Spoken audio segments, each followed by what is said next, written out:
President Trump just gave a brutal drubbing to NBC and Meet the Press. He went on this classic establishment media show. And a lot of people were wondering, why? Why does Trump want to go on these shows? He won. Why does he care what these people think? Why doesn't he just boot them out of the press room and move on? No one really likes NBC anymore. No one likes any of these outlets. Well, he went on anyway, and it did work out because he did not take their bait at all. And he just gave it back to them. Whatever they were giving to him, he gave it to them 3 times over. Here is the first time that Welker on Meet the Press tries to lead Trump into questions about the 2020 election. Sir, I don't have to tell you this because you've talked about it. It comes at a time when the country is deeply divided. And now you're going to be leading this country for the next 4 years. For the sake of unifying this country, will you concede the 2020 election and turn the page on that chapter? No. No. Why would I do that? But let me just tell you, when you say the country is deeply divided, I'm not the president. Joe Biden's the president. But you're going to be the president. No. I'm not the president. So when you say it's deeply divided, I agree. But Biden's the president. I'm not. And he has been a divider.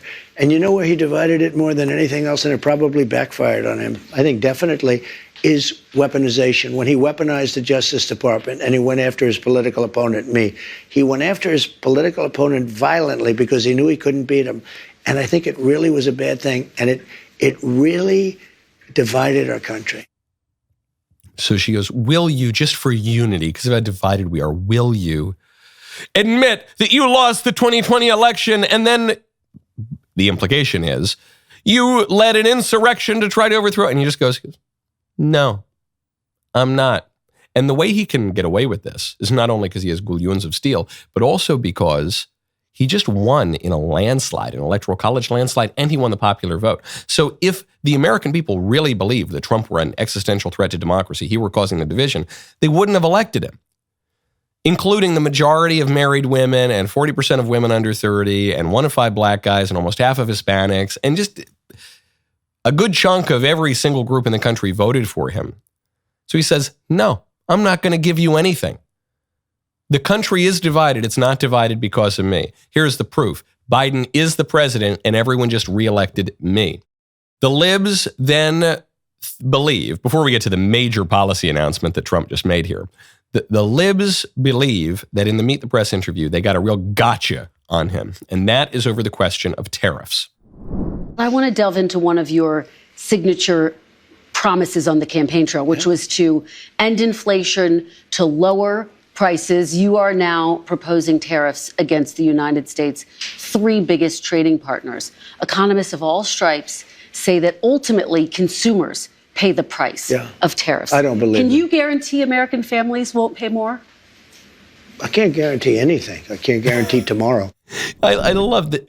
This is another example of him just swatting down the premise.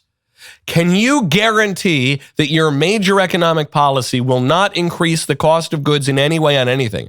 And he looks at her like she's got 3 heads. He goes, I can't guarantee anything. I can't guarantee tomorrow.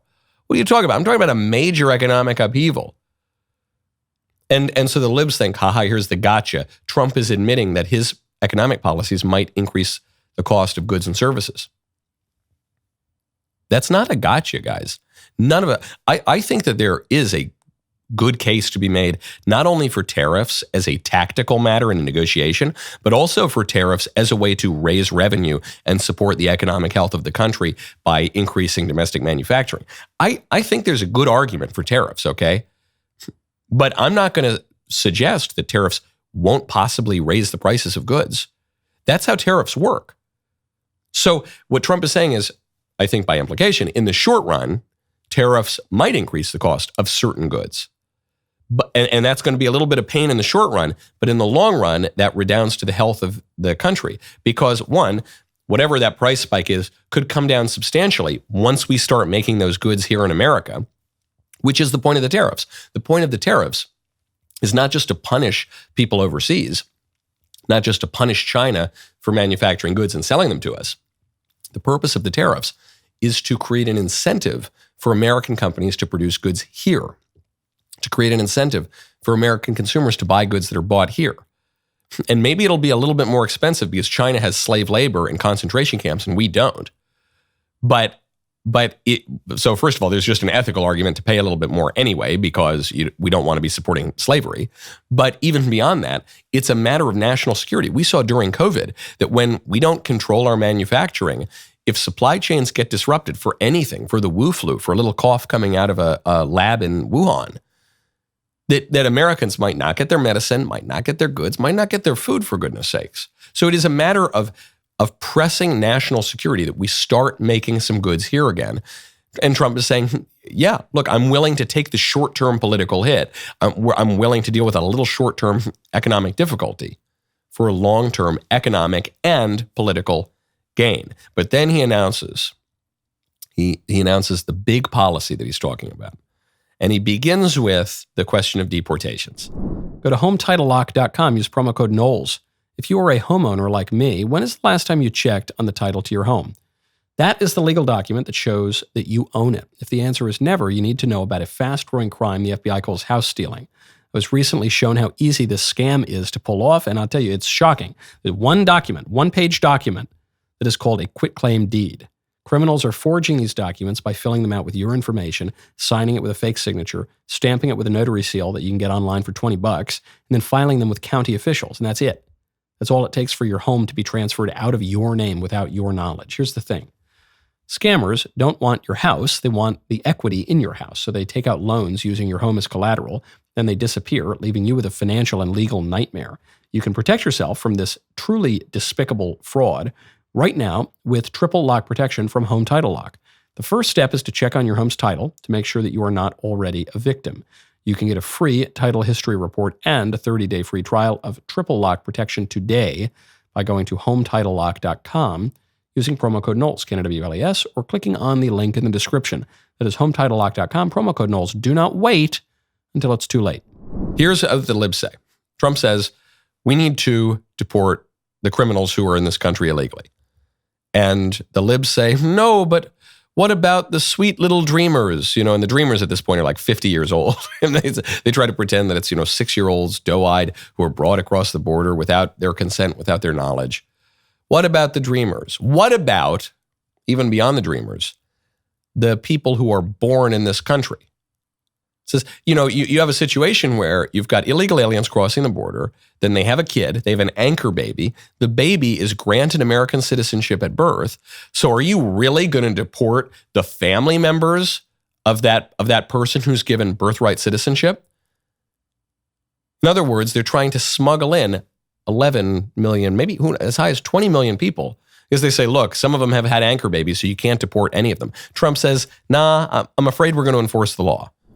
The estimated 4 million families in America who have mixed immigration status. So I'm talking about parents who might be here illegally, but the kids are here legally. Your borders are You're talking Tom about Homan. separation? Yeah, well, there are two aspects to this. Your borders are, Tom Homan said, they can be deported together. Correct. Is that the plan? Well, that way you keep I don't want to be breaking up families. So the only way you don't break up the family is you keep them together and you have to send them all back. Even kids who are here legally? Well, what you're going to do if they want to stay with the father? Look, we have to have rules and regulations. You can always find something out like, this doesn't work, that doesn't work. I'll tell you what's going to be horrible. When we take a wonderful young woman who's with a criminal and they show the woman, and she could stay by the law, but they show the woman being taken out, or they want her out, and your cameras are focused on her as she's crying, as she's being taken out of our country, and then the public turns against us. But we have to do our job. So he's saying, look, I know exactly your game plan. I know what you're going to do.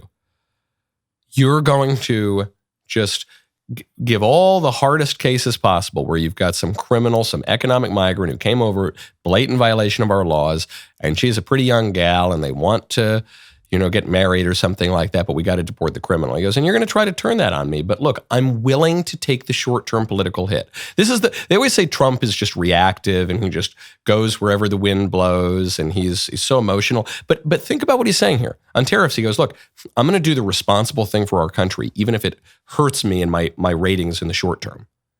on immigration. He goes, look, I know what you're going to do. I know my approval rating is going to go down. I know you're going to attack me unfairly.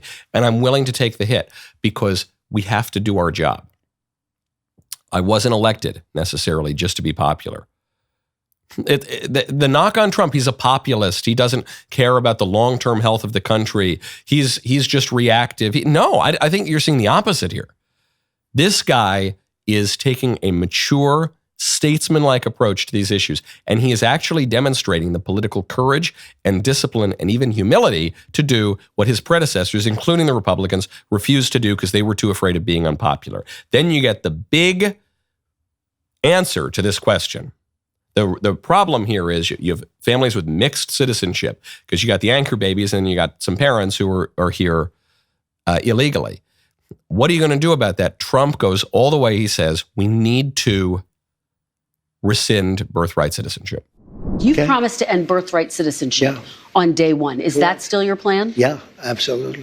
The 14th Amendment, though, says that, quote, all persons born in the United States are citizens. Can you get around the 14th Amendment with an executive action? We're going to have to get a change. We'll maybe have to go back to the people, but we have to end it. We're the only country that has it. Through an executive action? We're the only country that has it.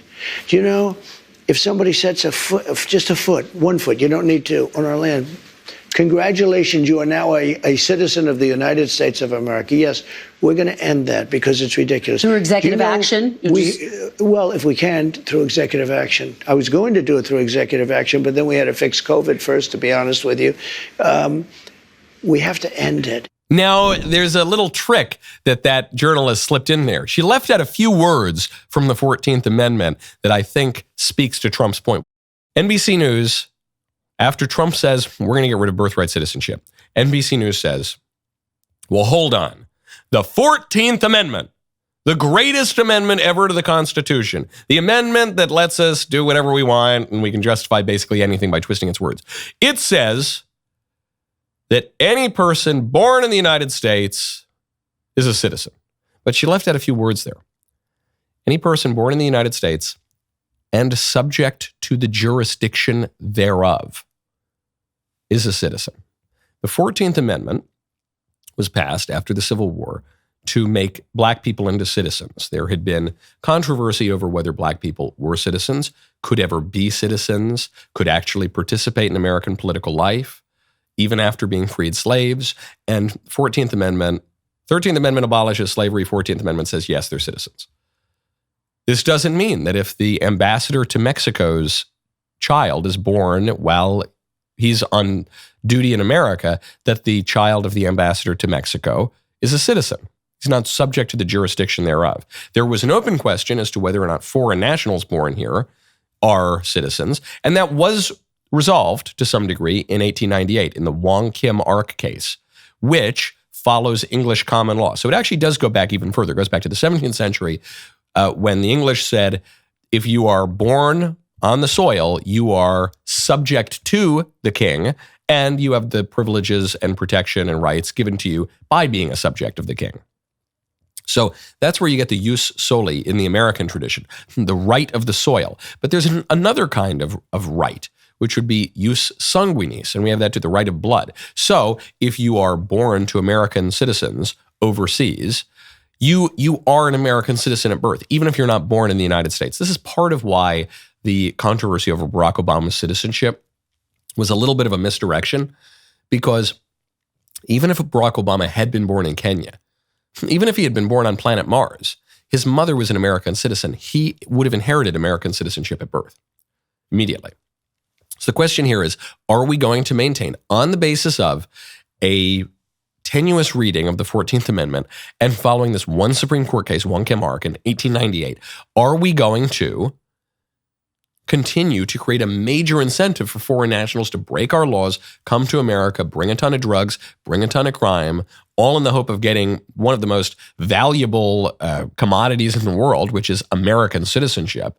Are we going to do that? And I think Trump's answer is a very practical answer, and I think it's obviously the right answer, which is he's not getting into constitutional debates over Wong Kim Ark or the 150-year reading of the 14th Amendment. He's saying, look, we can all know, actually, the people who drafted the 14th Amendment did not intend for the amendment to create automatic citizens out of 20 million Venezuelans. Okay, that was not I could promise you that. That wasn't the purpose of it. And even if you have this tradition of right of the soil, of coming from the English common law, we now have a particular political problem, a particular political crisis. And so we just have to deal with that. And maybe that means that we need to circumscribe the rights of so-called birthright citizenship so that we stop creating the incentive for all these people to come over. It's bad for them. 60 to 80% of women and girls who come across that border illegally are raped along the way, according to Fusion and Amnesty International, reported in the Huffington Post. That's a left-wing paper.